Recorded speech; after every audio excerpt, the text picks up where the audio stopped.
ಆತ್ಮೀಯ ಬಂಧುಗಳೇ, ಶ್ರೀಮದ್ ಭಗವದ್ಗೀತೆ ತತ್ವ ವಿವೇಚನೆ ಟೀಕಾ ಅಧ್ಯಾಯ 4 ಜ್ಞಾನಕರ್ಮ ಸನ್ಯಾಸ ಯೋಗ.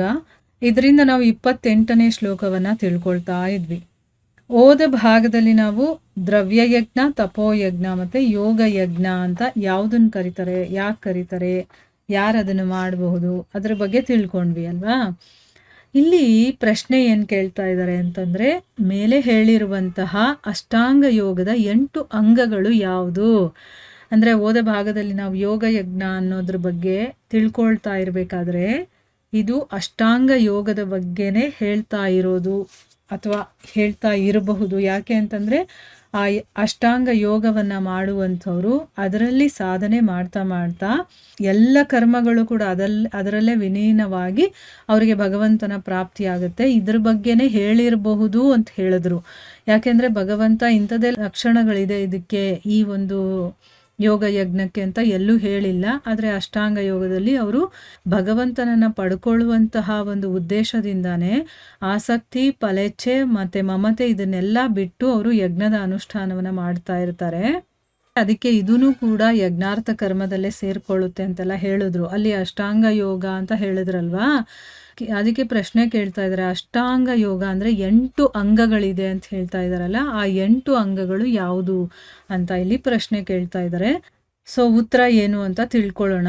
ಸೊ ಮೊದಲಿಗೆ ನಾನೇನು ಹೇಳಬೇಕು ಅಂತಂದರೆ, ಇಲ್ಲಿ ಅಷ್ಟಾಂಗ ಯೋಗ ಅದ್ರ ಬಗ್ಗೆ ನನಗೆ ಏನೂ ಗೊತ್ತಿಲ್ಲ. ಯಾಕೆ ಅಂತಂದರೆ, ಕೆಲವೊಂದು ಯೋಗಾಸನಗಳನ್ನು ನಾವು ಮಾಡ್ತೀವಿ ಅನ್ನೋದನ್ನು ಬಿಟ್ಟರೆ, ಯೋಗ ಅಂತಂದರೆ ಪೋಸ್ಚರ್ಸ್ ಮಾಡ್ತೀವಿ, ನಾವು ಎಕ್ಸಸೈಸಲ್ಲಿ ಮಾಡ್ತೀವಲ್ವಾ, ಯೋಗವನ್ನು ಮಾಡ್ತೀವಿ ಅಷ್ಟೇ, ನಾವು ಅಷ್ಟು ಗೊತ್ತಿದೆ. ಬಟ್ ಅಷ್ಟಾಂಗ ಯೋಗ ಏನು, ಯೋಗ ಯಜ್ಞ ಅದ್ರ ಬಗ್ಗೆ ನಂಗೆ ಕರೆಕ್ಟಾಗಿ ಯಾವುದೇ ಒಂದು ತಿಳುವಳಿಕೆ ಇಲ್ಲ. ಸೊ ಇಲ್ಲಿ ಟೀಕಾಕಾರರು ಅದ್ರ ಬಗ್ಗೆ ಏನೆಲ್ಲ ಹೇಳಿದಾರೋ, ಅವರು ಡೀಟೇಲ್ ಆಗಿ 8 ಅಂಗಗಳನ್ನು ಕೂಡ ಅವರು ಎಕ್ಸ್ಪ್ಲೈನ್ ಮಾಡಿದ್ದಾರೆ. ನಾನು ಅದನ್ನು ಅರ್ಥ ಮಾಡ್ಕೊಳ್ಳೋದಕ್ಕೆ ಪ್ರಯತ್ನ ಮಾಡ್ತೀನಿ. ಆದರೆ ಇಲ್ಲೇನಿದೆಯೋ ಅದನ್ನು ಹೇಳ್ತೀನಿ, ಯಾಕಂದರೆ ನನಗೆ ಇದ್ರ ಬಗ್ಗೆ ಏನೂ ಗೊತ್ತಿಲ್ಲದೆ ಇರೋದ್ರಿಂದ. ಇದರಲ್ಲಿ 8 ಅಂಗಗಳು ಬರುತ್ತಲ್ಲ, ಆ 8 ಅಂಗಗಳನ್ನು ಅವರು ಡೀಟೇಲ್ ಆಗಿ ವಿವರಣೆ ಮಾಡಿದ್ದಾರೆ. ನಮಗಾದಷ್ಟು ಮಟ್ಟಿಗೆ ನಾವು ಅದನ್ನು ಅರ್ಥ ಮಾಡ್ಕೊಳ್ಳೋದಕ್ಕೆ ಪ್ರಯತ್ನ ಮಾಡೋಣ. ಈಗ ಅಷ್ಟಾಂಗ ಯೋಗದ 8 ಅಂಗಗಳು ಯಾವುದು ಅಂತ ತಿಳ್ಕೊಳ್ಳೋಣ. ಪಾತಂಜಲ ಯೋಗ ದರ್ಶನದಲ್ಲಿ, ಯಾಕಂದರೆ ಪತಂಜಲಿ ಮಹರ್ಷಿಗಳಿದಾರಲ್ಲ, ಅವರೇ ಇದನ್ನು ಪತಂಜಲಿ ಯೋಗ ಅಂತಲೇ ಮಾಡಿದ್ದಾರೆ. ಅದರಲ್ಲಿ ಅಷ್ಟಾಂಗ ಯೋಗದ ವರ್ಣನೆ ಏನು ಹೇಳಿದಾರೋ ಅದನ್ನು ಇಲ್ಲಿ ಹೇಳ್ತಾ ಇದ್ದಾರೆ ಅವರು. ಸೊ ಪಾತಂಜಲ ಯೋಗ ದರ್ಶನದಲ್ಲಿ ಇದರ ವರ್ಣನೆಯನ್ನು ಈ ರೀತಿ ಮಾಡಿದ್ದಾರೆ. ಏನು ಅಂತಂದರೆ, ಒಂದು ಶ್ಲೋಕ ಹೇಳ್ತಾ ಇದ್ದಾರೆ. ಅದು ಏನು ಅಂತಂದರೆ, ಯಮ ನಿಯಮಾಸನ ಪ್ರಾಣಾಯಾಮ ಪ್ರತ್ಯಾಹಾರ ಧಾರಣ ಧ್ಯಾನ ಸಮಾಧಯೋಷ್ಟಾವಂಗಾನಿ. ಅಂದರೆ ಯಮ, ನಿಯಮ, ಆಸನ, ಪ್ರಾಣಾಯಾಮ, ಪ್ರತ್ಯಾಹಾರ, ಧಾರಣ, ಧ್ಯಾನ ಮತ್ತು ಸಮಾಧಿ, ಇವು ಯೋಗದ 8 ಅಂಗಗಳು ಅಂತ ಹೇಳಿದ್ದಾರೆ. ಈ ಶ್ಲೋಕದಲ್ಲಿ ಆ ರೀತಿ ಹೇಳಿದ್ದಾರೆ. ಇದರಲ್ಲಿ ಯಮ, ನಿಯಮ, ಆಸನ, ಪ್ರಾಣಾಯಾಮ, ಪ್ರತ್ಯಾಹಾರ ಇವೆಲ್ಲ ಬಹಿರಂಗವಾಗಿ ಮಾಡುವಂಥದ್ದು. ಅಂದರೆ ಹೊರಗಡೆಯಿಂದ ನಮಗೆ ಕಾಣಿಸುತ್ತೆ ಇದೆಲ್ಲ ಮಾಡುವಂಥದ್ದು, ಬಹಿರಂಗವಾಗಿ ಮಾಡುವಂಥದ್ದು. ಇನ್ನು ಧಾರಣ, ಧ್ಯಾನ, ಸಮಾಧಿ ಈ 3 ಕೂಡ ಅಂತರಂಗದ ಸಾಧನೆ. ಒಳಗಡೆಯಿಂದ ಮಾಡುವಂಥದ್ದು ಕೆಲವಿದೆ, ಹೊರಗಡೆಯಿಂದ ಮಾಡುವಂಥದ್ದು ಕೆಲವಿದೆ. 5 ಹೊರಗಡೆಯಿಂದ ಮಾಡುವುದು ಬಹಿರಂಗ, ಇನ್ನು 3 ಅಂತರಂಗದಲ್ಲಿ ಮಾಡುವಂಥ ಸಾಧನೆಗಳು. ತ್ರಯಮೇಕತ್ರ ಸಂಯಮ ಅಂದರೆ ಈ 3ರ ಸಮುದಾಯವನ್ನು, ಅಂತಂದರೆ ಈ 3ನ್ನೂ ಸೇರಿಸ್ತೀವಲ್ವ, ಅದನ್ನು ಸಂಯಮ ಅಂತ ಹೇಳ್ತಾರೆ. ಧಾರಣ, ಧ್ಯಾನ, ಸಮಾಧಿ ಈ 3ನ್ನೂ ಸೇರಿಸೋದಕ್ಕೆ ಸಂಯಮ ಅಂತ ಹೇಳ್ತಾರೆ. ಅಹಿಂಸಾ, ಸತ್ಯ, ಸ್ಥೇಯ, ಬ್ರಹ್ಮಚರ್ಯ, ಪರಿಗ್ರಹ, ಯಮಃ ಅಂದರೆ ಅರ್ಥ ಏನು? ಇದೆಲ್ಲ ಅಷ್ಟಾಂಗ ಯೋಗ ಅಂದರೆ ಪಾತಂಜಲ ಯೋಗ ದರ್ಶನ ಅಂತ ಹೇಳಿದ್ರಲ್ಲ, ಆ ಪುಸ್ತಕದಲ್ಲಿ ಇರುವಂಥದ್ದನ್ನು ಇಲ್ಲಿ ಹೇಳ್ತಾ ಇರುವಂಥದ್ದು. ಈ ಶ್ಲೋಕಗಳನ್ನು ಒಂದೊಂದು ತಗೊಂಡು ಹೇಳ್ತಾ ಇದ್ದಾರೆ. ಇಲ್ಲಿ ಅಹಿಂಸಾ, ಸತ್ಯ, ಸ್ಥೇಯ, ಬ್ರಹ್ಮಚರ್ಯ, ಪರಿಗ್ರಹ, ಯಮಃ ಅಂತ ಹೇಳಿದಾರಲ್ಲ, ಅಂದರೆ ಅರ್ಥ ಏನು? ಯಾವುದೇ ಪ್ರಾಣಿಯಾಗಿರಬಹುದು, ಯಾವುದೇ ರೀತಿಯಿಂದನೂ ಕೂಡ ನಾವು ಕಿಂಚಿನ್ ಮಾತ್ರ ಕೂಡ, ಸ್ವಲ್ಪ ಕೂಡ ಅದಕ್ಕೆ ತೊಂದರೆ ಆಗದೆ ಇರೋ ಹಾಗೆ, ಅಥವಾ ಯಾವತ್ತೂ ನಾವು ಕಷ್ಟ ಕೊಡದೇ ಇರೋದಿದೆಯಲ್ಲ, ಯಾವುದೇ ಪ್ರಾಣಿಗೆ ಯಾವುದೇ ರೀತಿಯಲ್ಲಾದರೂ, ಅಂದರೆ ಹೊಡೆದೇ ಅದಕ್ಕೆ ಚುಚ್ಚೆ ನಾವು ತೊಂದರೆ ಕೊಡಬೇಕು ಅಂತಲ್ಲ, ಮಾನಸಿಕವಾಗೂ ಕೊಡಬಾರ್ದು ಅದಕ್ಕೆ, ಆಯಿತಾ? ಆ ರೀತಿ ಯಾವತ್ತೂ ನಾವು ಕಷ್ಟ ಕೊಡದೇ ಇರೋದಿದೆಯಲ್ಲ, ಅದನ್ನು ಅಹಿಂಸಾ ಅಂತ ಹೇಳೋದು. ಆಮೇಲೆ ಈ ಶ್ಲೋಕದಲ್ಲಿ ಅಹಿಂಸಾ ಸತ್ಯಸ್ಥೇಯ ಬ್ರಹ್ಮಚರ್ಯ ಅಂತ ಹೇಳಿದಾರಲ್ಲ. ಸೊ ಅಹಿಂಸಾ ಅಂತಂದ್ರೆ ಏನು, ಯಾವುದೇ ಪ್ರಾಣಿಗೆ ಯಾವುದೇ ರೀತಿಯಲ್ಲೂ ಸ್ವಲ್ಪ ಕೂಡ ಕಷ್ಟ ಕೊಡದೇ ಇರೋದು, ಅದನ್ನ ಅಹಿಂಸೆ ಅಂತ ಹೇಳೋದು. ಆಮೇಲೆ ಸತ್ಯ ಅನ್ನುವಂಥ ಶಬ್ದ ಬರುತ್ತಲ್ಲ, ಅದಕ್ಕೆ ಏನು ಅರ್ಥ ಅಂತಂದ್ರೆ ಹಿತದ ಭಾವನೆಯಿಂದ, ಅಂದ್ರೆ ಒಳ್ಳೆ ಭಾವನೆಯಿಂದ, ಕಪಟರಹಿತ ಅಂದ್ರೆ ಯಾವುದೇ ಕಪಟತನ ನಮ್ಮ ಮಾತುಗಳಲ್ಲಿ ಇರಬಾರ್ದು. ಆ ರೀತಿ ಕಪಟವಿಲ್ಲದೆ ಒಂದು ಒಳ್ಳೆ ಶಬ್ದಗಳಲ್ಲಿ ಯಥಾರ್ಥ ಭಾಷಣ ಏನಿದೆಯೋ ಅದನ್ನು ಹಾಗೆ ಹೇಳುವಂಥದ್ದು. ಒಳ್ಳೆ ಭಾವನೆ ಇರಬೇಕು, ನಮ್ಮ ಮಾತುಗಳಲ್ಲಿ ಕಪಟತನ ಇರಬಾರ್ದು. ಅದು ಹೇಗಿದೆಯೋ ಹಾಗೆ ಹೇಳೋದಿದೆಯಲ್ಲ, ಅದನ್ನು ಸತ್ಯ ಅಂತ ಹೇಳ್ತಾರೆ. ನೆಕ್ಸ್ಟು ಅಹಿಂಸಾ ಸತ್ಯ ಅಸ್ಥೇಯ ಅಂತ ಇದೆ. ಅಸ್ಥೇಯ ಅಂತಂದರೆ ಏನು, ಯಾವುದೇ ರೀತಿಯಿಂದನೂ ಕೂಡ ಯಾರ ಸತ್ವವನ್ನು ಮತ್ತು ಯಾರ ಅಧಿಕಾರವನ್ನು ಕದಿದೇ ಇರೋದು, ಮತ್ತು ಕಸಿದುಕೊಳ್ಳದೆ ಇರೋದು, ಬೇರೆಯವ್ರ ಹತ್ರ ಕಿತ್ಕೊಳ್ಳೋದು ಮತ್ತು ಕದಿಯೋದು, ಅವ್ರದ್ದು ಏನೇ ಆಗಿರಬಹುದು, ಅದು ವಸ್ತುನಾದರೂ ಆಗಿರ್ಬೋದು ಅಥವಾ ಅವರ ಅಧಿಕಾರನಾದರೂ ಆಗಿರ್ಬೋದು, ಬೈ ಫೋರ್ಸ್ ಆಗಿ ನಾವು ಯಾವ ರೀತಿಯಿಂದನೂ ಕದಿಬಾರ್ದು ಮತ್ತು ಕಿತ್ಕೋಬಾರ್ದು, ಅದನ್ನು ಅಸ್ಥೇಯ ಅಂತ ಹೇಳೋದು.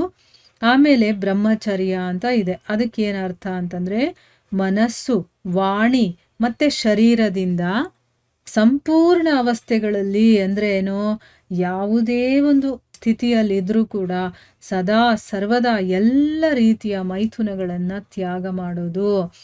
ಈಗ ನಾವು ಮನಸ್ಸು ಯಾವ ರೀತಿಯಲ್ಲಾದರೂ ಇರಲಿ, ನಮ್ಮ ಮಾತಾದರೂ ಇರಲಿ, ನಮ್ಮ ಶರೀರ ಯಾವ ಸ್ಥಿತಿಯಲ್ಲಾದರೂ ಇರಲಿ, ಎಲ್ಲ ರೀತಿಯಲ್ಲೂ ಕೂಡ ಮೈಥುನಗಳನ್ನು ನಾವು ತ್ಯಾಗ ಮಾಡೋದಿದೆಯಲ್ಲ, ಅದನ್ನು ಬ್ರಹ್ಮಚರ್ಯ ಅಂತ ಹೇಳೋದು. ಇನ್ನು ಅಪರಿಗ್ರಹ ಅಂತಂದರೆ ಏನು ಅಂತ ತಿಳ್ಕೊಳ್ಳೋಣ. ಶರೀರ ನಿರ್ವಾಹಕ್ಕಿಂತ ಬೇರೆ ಭೋಗ ಸಾಮಗ್ರಿಗಳನ್ನು ಯಾವತ್ತೂ ಸಂಗ್ರಹ ಮಾಡದೇ ಇರೋದು.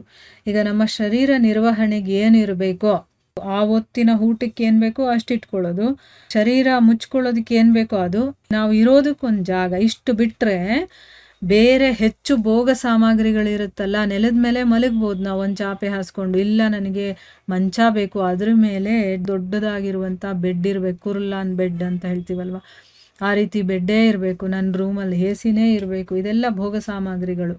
ಅದೇ ನಾವು ಮಲ್ಕೊಳ್ಳೋದಕ್ಕೆ ನಿದ್ದೆ ಬಂದಾಗ ಮಲಗಿದ್ರೆ, ತುಂಬ ಕಷ್ಟಪಟ್ಟು ಕೆಲಸ ಮಾಡಿ ಮಲಗಿದಾಗ ಎಲ್ಲಿ ಮಲಗಿದ್ರೂ ನಿದ್ದೆ ಬರುತ್ತೆ, ಸಂತೆಯಲ್ಲಿ ಮಲಗಿದ್ರೂ ಬರುತ್ತೆ, ಕೆಳಗಡೆ ನೆಲದ ಮೇಲೆ ಮಲ್ಕೊಂಡ್ರೂ ಬರುತ್ತೆ. ಆದರೆ ಯಾರು ಕಷ್ಟಪಟ್ಟು ಕೆಲಸ ಮಾಡೋದಿಲ್ವೋ, ಸುಮ್ಮನೆ ಸೋಂಬೇರಿ ಆಗಿರ್ತಾನೋ, ಅವನಿಗೆ ಚೆನ್ನಾಗಿರುವಂತಹ ಒಂದು ಕುರ್ಲಾನ್ ಬೆಡ್ ಇದ್ದರೂ ಕೂಡ ಅವನಿಗೆ ನಿದ್ದೆ ಬರೋದಿಲ್ಲ.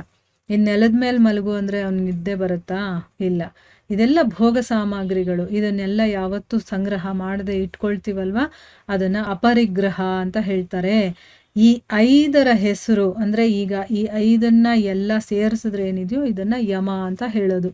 ಅಹಿಂಸೆ, ಸತ್ಯ, ಆಸ್ಥೇಯ, ಬ್ರಹ್ಮಚರ್ಯ, ಅಪರಿಗ್ರಹ, ಈ 5ನ್ನ ಯಮ ಅಂತ ಹೇಳೋದು. ಈಗ ನಮ್ಮ ಹತ್ರ ಹಂಗೆ ನೋಡಿದ್ರೆ ಎಷ್ಟು ಭೋಗ ಸಾಮಗ್ರಿಗಳಿರುತ್ತೆ ಅನ್ನೋದನ್ನು ನಾವು ಊಹಿಸಿ ನೋಡ್ಕೋಬೇಕು. ನಮ್ಮ ಮನೆಗಳಲ್ಲಿ ಇರೋದು ನಮಗೆ ಗೊತ್ತಿರುತ್ತಲ್ವ, ಬೇಡದೇ ಇರೋ ವಸ್ತುಗಳೇ ಅವು. ಕೆಳಗಡೆ ಕೂತ್ಕೋಬೋದು, ಸೋಫಾ ಬೇಕು, ಅದಕ್ಕೊಂದು ಈಸಿ ಚೇರ್ ಬೇಕು, ಅದಕ್ಕೆ ಇನ್ನೇನೋ ಬೇಕು. ಇರೋದು ಇಬ್ಬರಾದರೆ ಮನೆಯಲ್ಲಿ 10-20 ಜನ ಕೂತ್ಕೊಳ್ಳೋ ಅಂಥ ಚೇರ್ಗಳಿರುತ್ತೆ. ಏನಕ್ಕೆ ಅವೆಲ್ಲ ಬೇಕಾಗಿಲ್ಲ. ಊಟ ನೆಲದ ಮೇಲೆ ಕೂತ್ಕೊಂಡು ಮಾಡ್ಬೋದು, ಇಲ್ಲ ಡೈನಿಂಗ್ ಟೇಬಲೇ ಬೇಕು. ಅದ್ರ ಮೇಲೆ ಯಾರೂ ಕೂತ್ಕೊಂಡು ಊಟನೇ ಮಾಡೋದಿಲ್ಲ, ಸುಮ್ಮನೆ ಅಲಂಕಾರಕ್ಕೆ ಬೇಕು. ಅವೆಲ್ಲ ಭೋಗ ಸಾಮಗ್ರಿಗಳಲ್ವಾ. ಈ ರೀತಿ ಒಂದೊಂದಾಗಿ ಯೋಚನೆ ಮಾಡಿದ್ರೆ ನಾವು ಅಪರಿಗ್ರಹ ಮಾಡೋದಕ್ಕಾಗುತ್ತಾ? ಇಲ್ಲ, ನಾವು ಬಿಡೋದಕ್ಕೆ ಸಾಧ್ಯ ಇಲ್ಲ. ನಮ್ಮನೆ ತುಂಬ ವಸ್ತುಗಳು ಇರಬೇಕು, ಆವಾಗಲೇ ನಾವು ಒಂದು ಸ್ಟೇಟಸ್, ನಮಗೆ ನಾವು ಹೀಗಿದ್ದೀವಿ ಅಂತ ತೋರಿಸ್ಕೋಬೇಕು ನಾವಲ್ವಾ. ಅದಕ್ಕೋಸ್ಕರ ನಾವು ಮನೆ ತುಂಬ ಸಾಮಾನುಗಳನ್ನು ಇಟ್ಕೊಂಡಿರ್ತೀವಿ, ಅದನ್ನೆಲ್ಲ ಬಿಡಬೇಕು ಅಂತ ಹೇಳ್ತಾ ಇರೋದು. ಅಂದರೆ ಇಲ್ಲಿ ಅಷ್ಟಾಂಗ ಯೋಗದಲ್ಲಿ ಏನೇನೆಲ್ಲ ಬರುತ್ತೆ ನೋಡಿ, ಇದೆಲ್ಲ ಬಿಡ್ತಾ ಬಂದಾಗ ಭಗವಂತನ ಪ್ರಾಪ್ತಿ ಆಗೇ ಆಗುತ್ತೆ ಅಲ್ವಾ. ಯಾರಿಗೂ ಹಿಂಸೆ ಕೊಡದೇ ಇರೋದು, ಆಮೇಲೆ ಒಳ್ಳೆ ಮಾತುಗಳನ್ನು ಆಡೋದು, ಬೇರೆಯವರಿಗೆ ಮಾತಿನಿಂದನೂ ಕೂಡ ತೊಂದರೆ ಕೊಡದೇ ಇರೋದು, ನೋವಾಗದೇ ಇರೋ ಥರ ನೋಡ್ಕೊಳ್ಳೋದು, ಬೇರೆಯವರ ವಸ್ತುಗಳನ್ನು ಕದಿದೇ ಇರೋದು, ಕಸಿದ್ಕೊಳ್ದೇ ಇರೋದು, ಮತ್ತು ನಾವು ಬ್ರಹ್ಮಚರ್ಯವನ್ನು ಫಾಲೋ ಮಾಡೋದು. ಆಮೇಲೆ ಶರೀರ ನಿರ್ವಹಣೆಗೆ ಎಷ್ಟು ಬೇಕೋ ಅಷ್ಟನ್ನು ಇಟ್ಕೋಬೇಕು, ಅದಕ್ಕಿಂತ ಎಕ್ಸ್ಟ್ರಾ ಇರೋದು ಏನಿದೆಯೋ ಅದನ್ನೆಲ್ಲ ನಾವು ಭೋಗ ಸಾಮಗ್ರಿಗಳು ಅಂತ ಹೇಳ್ತೀವಿ, ಅದನ್ನೆಲ್ಲ ನಾವು ಸಂಗ್ರಹಣೆ ಮಾಡದೇ ಇರುವಂಥದ್ದು. ಇದನ್ನು ಯಮ ಅಂತ ಕರೀತಾರೆ. ಇಲ್ಲಿಗೆ ನಾವು ನಿಲ್ಲಿಸೋಣ. ಇದರ ಮುಂದುವರೆದ ಭಾಗ ಇನ್ನೂ ಇದೆ, ಅದನ್ನು ನಾವು ಮುಂದಿನ ಭಾಗದಲ್ಲಿ ತಿಳ್ಕೊಳ್ಳೋಣ. ಹರೇ ಕೃಷ್ಣ.